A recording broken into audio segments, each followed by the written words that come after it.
Bis repetita, comme lors de la saison dernière, le derby champardonnais de la 19e journée est reporté. La Ligue de football avait dépêché dès hier au stade Louis-Dugoguez un délégué. Nous avons appris la décision ce matin par la commission d'organisation des compétitions de la LFP, avec laquelle on était en contact permanent pour connaître la décision du délégué qui était allé sur le site. Il a constaté, nous on était en contact avec nos homologues sudanais, que l'état de la pelouse était, pour faire court, du béton et difficile, même impossible de faire jouer une équipe dans les circonstances qu'il avait constatées hier. Un terrain gelé sur plusieurs centimètres, la décision du report est logique. Pour ne rien arranger, les prévisions météo n'incitaient guère à l'optimisme. Autour de moins 15 degrés annoncés pour demain soir dans les Ardennes.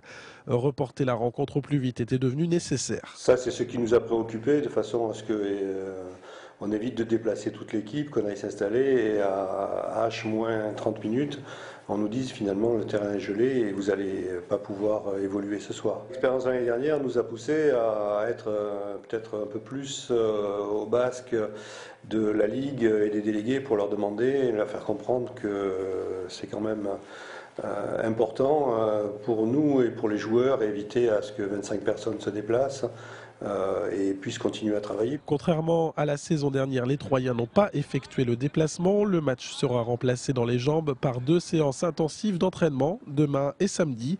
Le report de la rencontre est intelligemment accepté par le groupe troyen. C'est une bonne décision parce qu'il y a à la fois les joueurs et puis on est beaucoup à penser que le football c'est pas uniquement les joueurs, et amener des spectateurs dans un stade à une température négative dans l'absolu pendant 2 heures, c'est pas des conditions normales pour assister à un spectacle. La date et l'heure de la rencontre reportée entre Sedan et l'Estac devraient être connues dans les prochains jours.